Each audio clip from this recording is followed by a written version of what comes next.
I should probably unmute myself before I actually do something. I'm so sorry, guys. Welcome to the show tonight. Sorry, the camera angle is a little bit atrocious. I am trying to do something a little bit different than just stream some gaming tonight. Tonight I want to paint like a little miniature alongside you guys on the stream. And our little miniature tonight, hi Flat Earth channel, and welcome to the stream.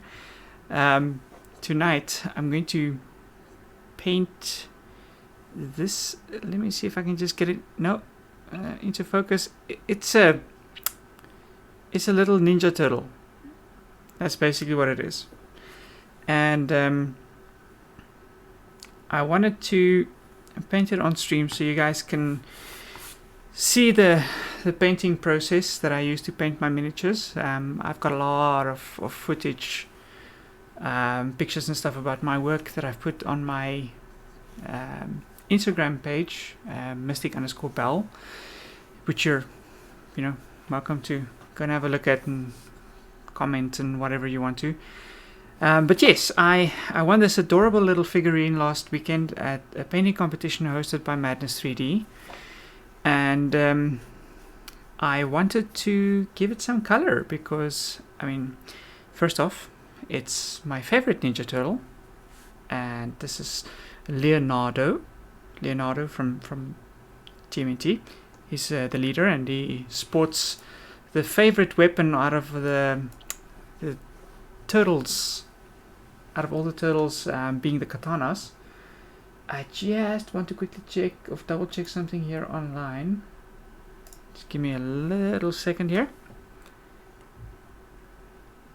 Okay. Thanks, Gamer Terry. Yes, I'm so sorry. I forgot to unmute my mic. I'm professional, guys. I'm so professional when it comes to these things. Okay, but in any case, I am going to, for the purposes of this video, I'm going to change my camera viewing angle a little bit. It's not exactly the neatest painting station, guys, so I'm just gonna say upfront apologies. It's basically just my desk, and I am going to, in the comfort of my main gaming and streaming desk, just start painting this little figurine. So if you have questions, please feel free to ask. If you have some suggestions, you can put them in chat. I don't know if I'm going to do any of them, but you are very welcome to just lob them in there, and then maybe I'll do some stuff or explain some techniques as I go along. Hi, Apple Pie Chart, and take a stab. Welcome to the chat, guys. Okay, so I am going to try and change my camera angle a little bit here so you can see the miniature. And just give me a moment while I try and get something half decent for you guys to look at.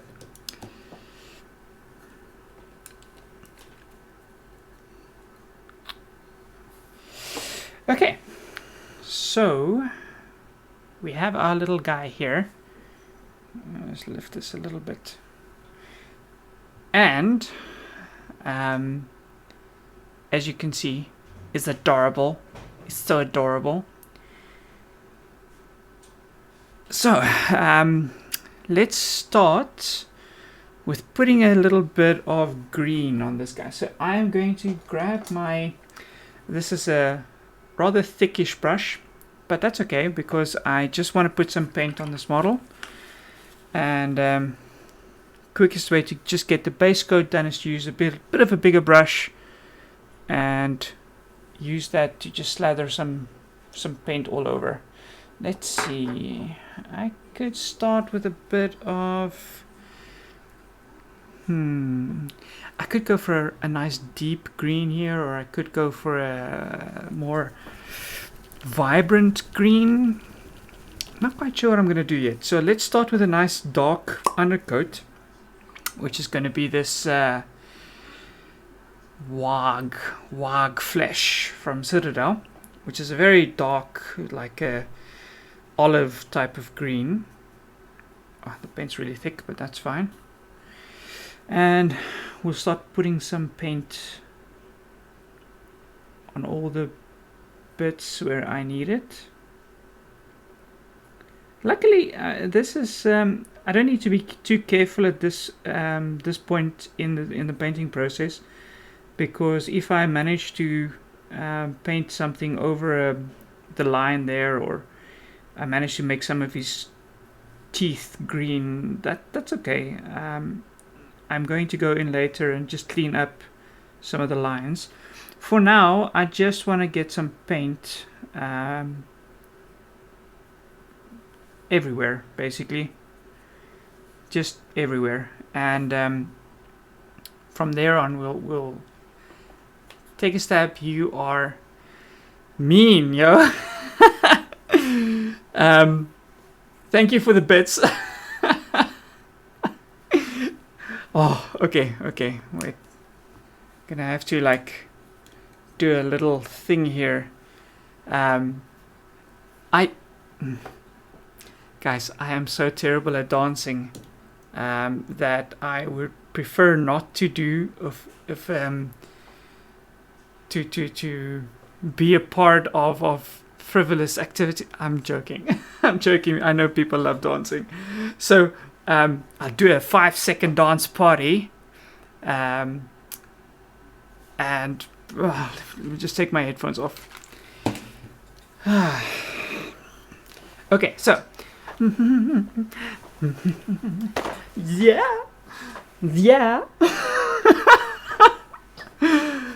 Take a stab. You're so mean. I am not good at dancing, guys. I am going to be open and honest with you guys. I am not great at dancing. Okay. But thank you for the bits anyway. I appreciate it. Okay. Let me get back to the painting here. Something that I am actually good at. Okay, so let's just get our camera back down here. Ninja. Yeah. Okay, so let's get some more paint on the brush. We'll start painting his head here. I don't know if you guys can actually see when I'm painting. I normally have the model quite close to my face when I do start painting, and that's because I want to make sure that I paint, or if I put paint where I want to put paint, and not where the brush wants to go, because that is a little bit of a generalized problem when you're using brushes. They don't always put paint where you're intending to put paint, but like I said, luckily at this stage I'm not gonna worry too much about accuracy. I am just putting some green everywhere. There we go. Okay. This arm, I have accidentally put some paint on his teeth. I'm so sorry, Leonardo. I did not mean to do that. He's got a bit of a goofy and greenish smile right now, but that's all right. I'm sure he'll forgive me. I hope. By the time I'm done, he should be okay again. Let's see, where else do I want to put some green? The back here. Okay, so the paint is starting to thin out a little bit, so I'm gonna have to scoop up a little bit more paint.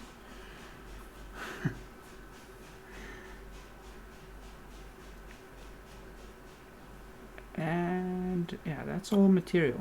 Okay, so I found a very, very nice way to do some material wraps, and I'll show you guys how to do it just now. I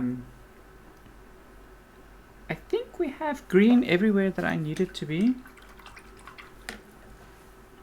This is just a base coat, so I've already got paint on my fingers, guys. Mark of a paint person. If your fingers are clean, you're not painting. You're not doing it right. So okay. Let's see. I'm thinking I should just base coat the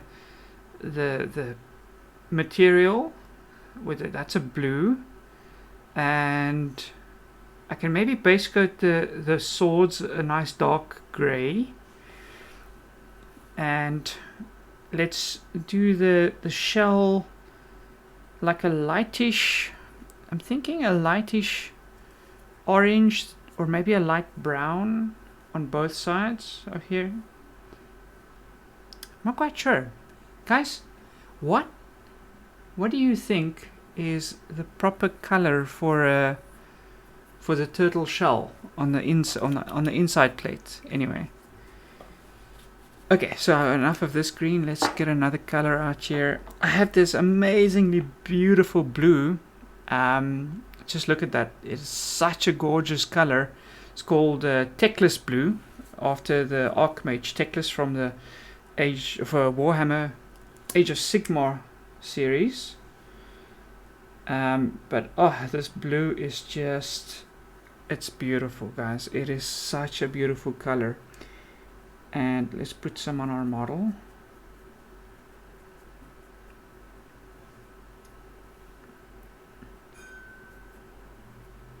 As you can see, I'm still not very careful right now. I am literally just getting some paint where I need it. We'll refine the techniques a little bit more, with more finesse as we go along, like you can see there. Oh wait, no, you can't see shit. Sorry. Let's see. I can't make the camera view it. I'm so sorry, guys. Anyway, there's a little splotch of blue on his head right now, which is not something I really intended to do, but that's fine. We'll fix it up a little later. So I am just gonna go in with some blue on the headband here, and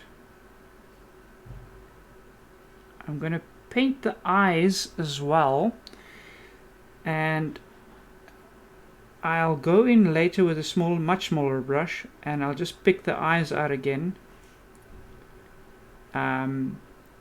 just making sure that they are a different color. Now, the thing about painting eyes is it's probably one of the most trickiest parts of painting a model, is getting the eyes right.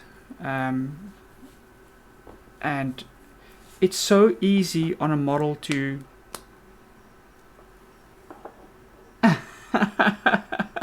Hi, lurker of note.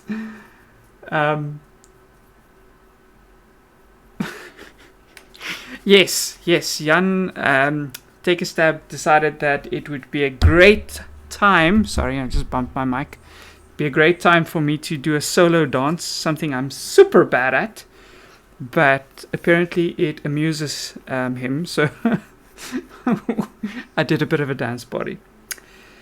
Okay, so now I want to tackle these shell and the wraps. So let's go with a little bit of a lighter orange. I don't know if I want to go orange, guys. Orange is such a shocking color. Let's rather go for a brown. Go for a nice brown, and just load some paint on our brush. In honor of the most legendary guy ever to do paint tutorials, Mr. Bob Roth, I'm just gonna say there are no mistakes, guys. They're just happy accidents. So I think if any of you actually watch Bob Ross, that is like a staple that he normally used to express some of his artistic choices. You know, he says that as he paints absolutely masterfully, seemingly without mistakes, and you go like, yeah, sure, Bob, that looks amazing, by the way.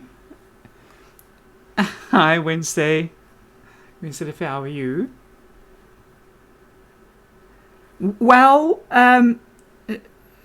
Gamer Teddy, he isn't. He's like the coolest turtle. Well, okay, maybe not the coolest turtle. That belongs to Michelangelo, but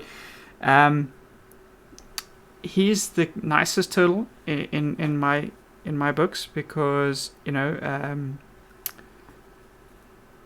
he's awesome, and still gonna be my favorite turtle regardless. Okay, so I've got some color on the shell here. Let's see.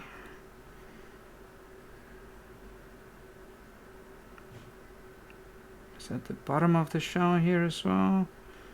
Try and get some of the inside there. Ooh, now, see, I made a little bit of a oopsie here. Because generally, if you start painting, you want to paint from the deepest parts of your model, coming to a more shallow part of details. And I don't know if I can actually show this. Let me see. So underneath the arm there, where it dives into the shell, I got this side painted green, but now this side, it's like a really awkward place, and I'll have to get a finer brush to just get in there and put some detail there. So let's get, where is my other brush now? There it is. Alright, so let's get some water loaded on this. Now ideally, guys, if you are painting, it's always nice to have like a little grip for your mini, so that when you start painting, you don't actually touch your miniature. It's more just you're holding onto the thing that's gripping your mini instead of you gripping your mini. And the reason for that is sometimes you will accidentally touch wet paint and then leave marks on your miniature. I haven't found a grip that I enjoy using, so until I do, I'm just going to be doing it as normal. So for my next color, I wanted to use this. It's a skeleton bone color, and I'm sorry, you guys can't really see the beige inside the shell. Yeah, I don't know. I think it's more of a lightish brown than it is a beige, to be honest with you. And let's just put some of that on the palette. That's why I said I think I'd rather do a brown. I can maybe touch it up with a bit of a green. Listen to me, green. Let's see. I can maybe touch it up with a bit of orange, just to pull out a few highlights on the mini. But I think for now I'm just going to keep it that brown until we get some more color variation. I just want to base coat the mini.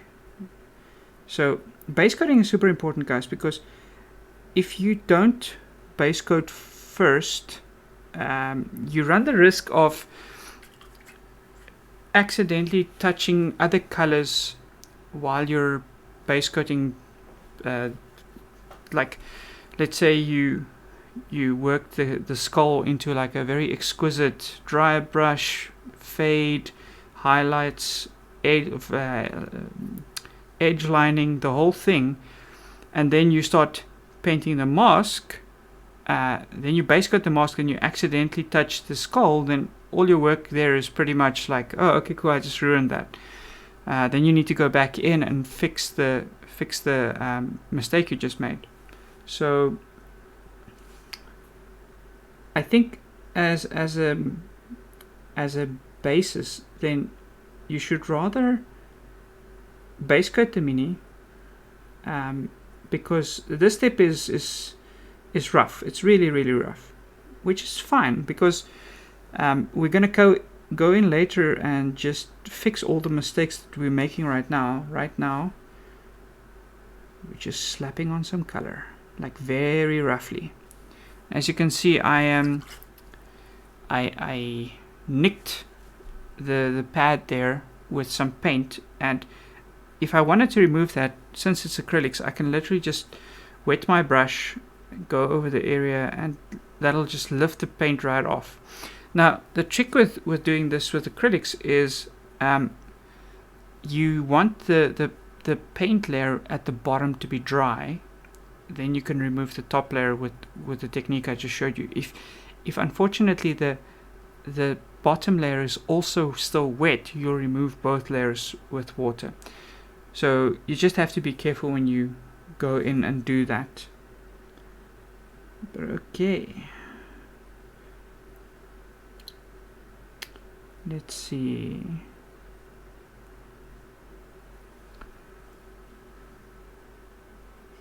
So, chat, give me your opinion. I mean, I don't believe you if you say that you don't have a favorite turtle, but which of the turtles are your personal favorite? I'd like to hear your opinions. And if you want to, tell me why. Why is that specific turtle your favorite turtle? So, I mean, for me personally, Leonardo is not only the wielder of the katanas, which I'm a massive fan of, but he's also the leader of the turtles, and I kind of resonated with that from a young age. I have no real idea why, but there it is. So I was also always attracted to leadership figures in superhero teams, and like with the turtles. So Leonardo always ended up being my favorites. And I mean, honestly speaking, the life lessons and stuff that he learned from Splinter was actually, some of them were quite insightful. And I liked hearing that. I liked seeing it when I was growing up.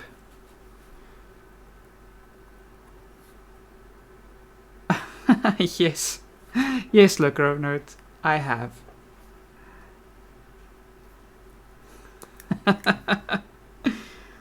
It's the one with Angelina Jolie. So for the chat asked if anybody's ever watched the first Lara Croft movie. Sorry. And yes, I have.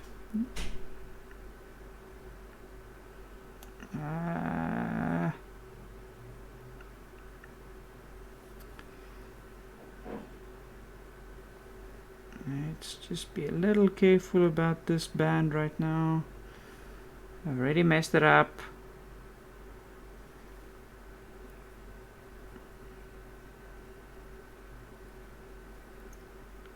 The thing about miniature painting, guys, is there's always like every angle feels like a weird angle, and then you like think you got all of it, and then you turn the mini around, you go like, oh no, I missed this section, or this section is like completely unpainted,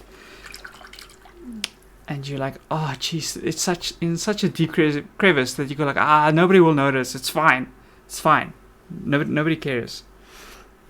Okay, so I've got it's actually starting to look like something, guys. It's starting to look like a little ninja turtle. So let's get a little brown here for the handle on the katanas.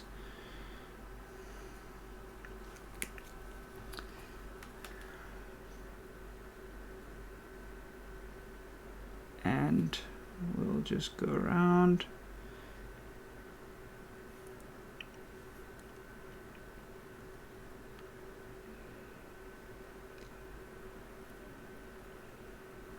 That one is okay. Let's get some more brown for the other one.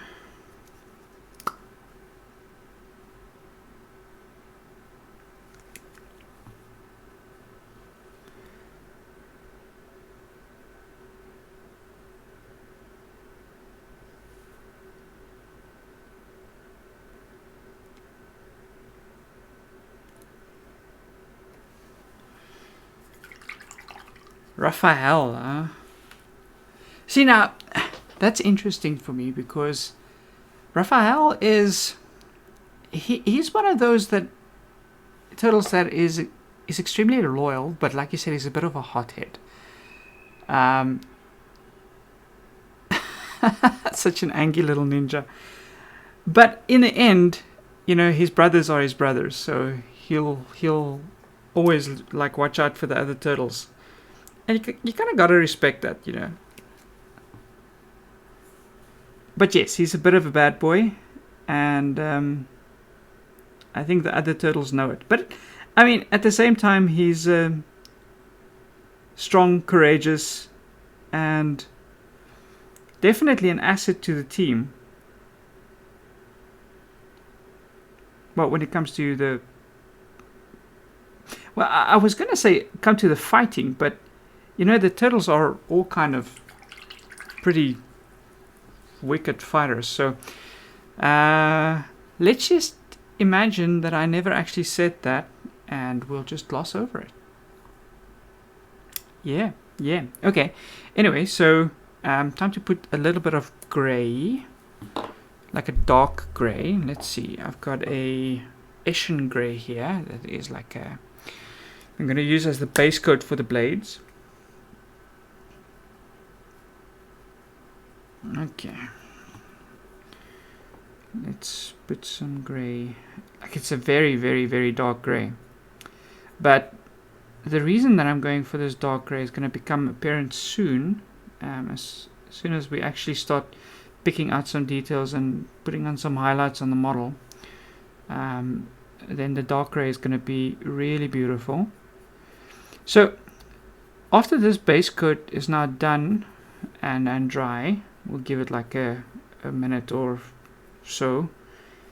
I pretty much got all of the base coat done. Let me just see. Yeah, so I just have to put the golden handles on. But you know, if you're base coating, I always believe that you should maybe take a shade or two darker than the shade that you're intending to.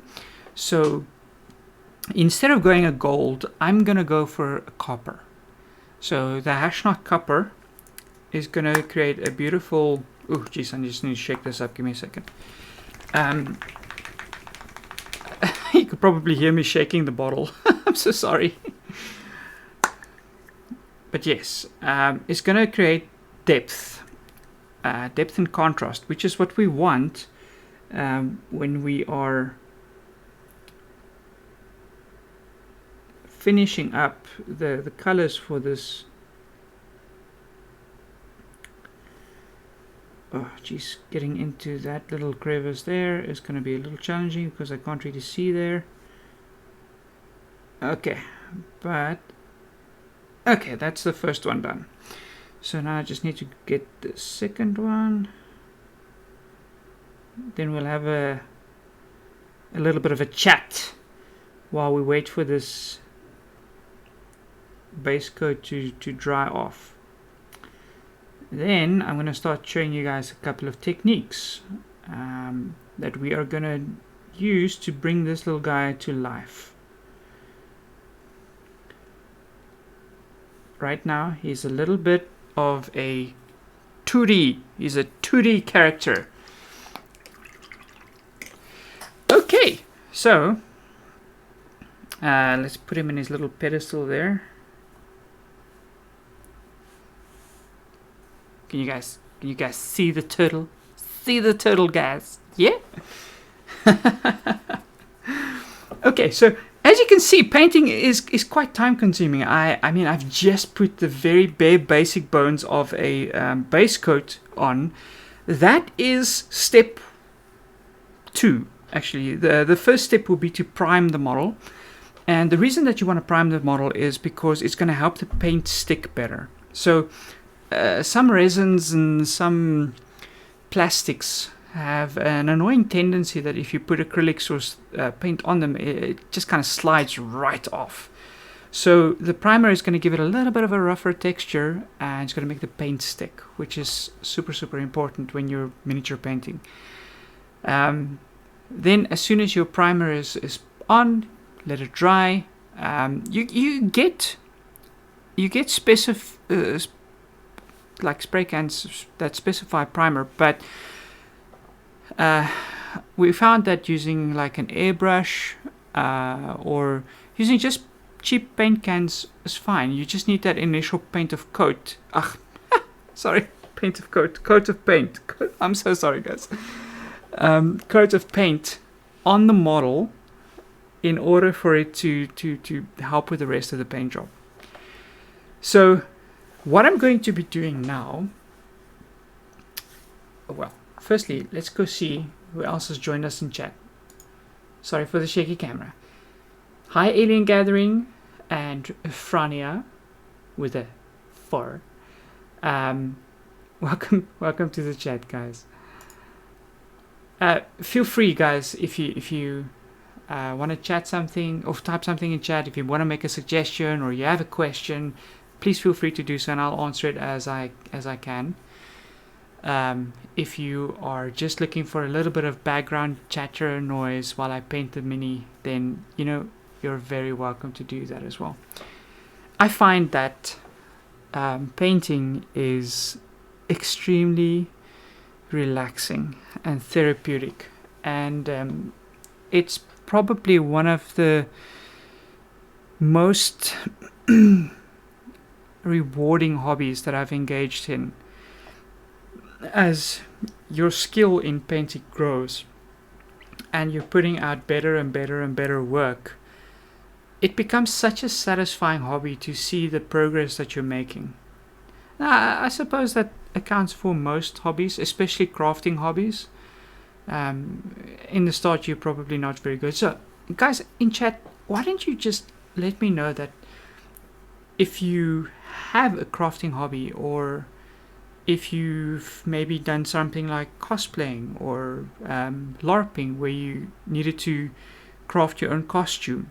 I'd be very curious to hear that, and maybe just if you have done something like a cosplay project, just let me know what type of cosplay you're doing. So as you may or may not know, I am a huge geek, and to that extent I often go to like functions and D&D and crafting weekends, and I love to cosplay myself. I haven't done a lot of cosplays yet, especially recently, but obviously because of COVID reasons. But yes, I love to cosplay. So okay, let's get back to painting this model. So right now, what I want to do, let's put the base over there. So a lot of the model is now dry. So there's definitely a whole bunch of little errors on the model that I need to clean up. So I think let's start from the top down here. I just need to go back in with a smaller brush and then just clean up a couple of the lines before I start dry brushing. So let's start up with the green. Now we want to be very careful about where we paint those lines to make sure that we're covering only what we need to cover. So we're looking for any splotches, any inconsistencies in the paint, because my fingers brushed over everything. Anywhere that the brush accidentally went over a line to something beneath it, we want to grab that now and we want to clean that up. So right here on the head, there's several places where I accidentally went over, and then we can just finish up this top section here. It is nice and clean. Okay, so we're going to continue inspecting our little model, going a little downwards. Let's see, I went over the wrappings there on the arm. Let's just clean that up. On this side as well, just clean that up. I went a little over the brown here on the hand, just clean that up. I missed a little bit of wrapping right there, so we'll go in and we'll paint that. I just want to make sure that I've got some green on the knuckle here. So unfortunately guys, as you're handling the model, it tends to lose paint. They kind of get stuck to your fingers, and that is an unfortunate side effect of not having something like, not like right now. I just touched the head, paint is still wet. Such a bad example of being a good painter.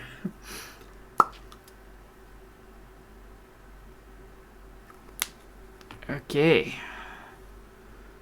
so let's continue my inspection. So over here I missed a little bit. Let's just clean that line up, and we'll make sure we've got some paint on the knuckles, not touching the head.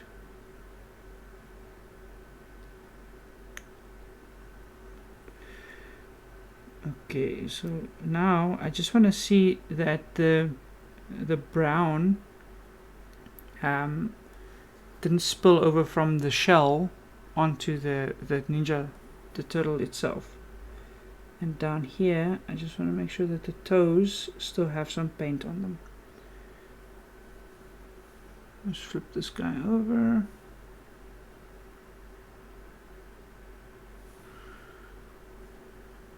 It gets a little tricky later on because you don't really know where to hold on.